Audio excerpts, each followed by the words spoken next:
সব পাত্র। কবি সুকুমার রায়। শুনতে পেলুম পোস্তা গিয়ে, তোমার নাকি মেয়ের বিয়ে। গঙ্গারামকে পাত্র পেলে, জানতে চাও সে কেমন ছেলে?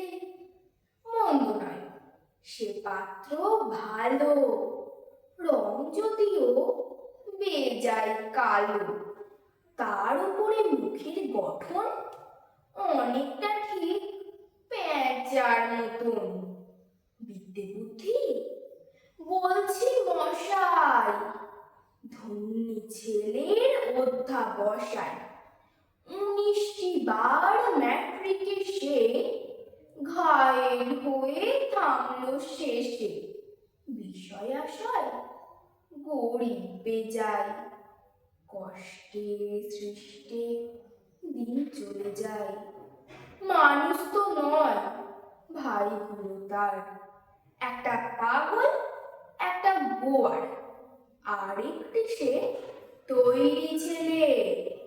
জাল করে নোট গেছেন জেলে। কনিষ্ঠটি তবলা বাজায়, যাত্রা দলে 5 টাকা পায়। গঙ্গারাম তো কেবল ভোগে, পিলের জ্বর আর পাণ্ডুরোগে। কিন্তু তারা উচ্চভর, কংসরাজের বংশধর। শ্যামলাহিরি বনগ্রামের কি যেন হয় গঙ্গারামের। যাক, এবার পাত্র পেলে এমন কি আর, মন্দ ছেলে। নমস্কার।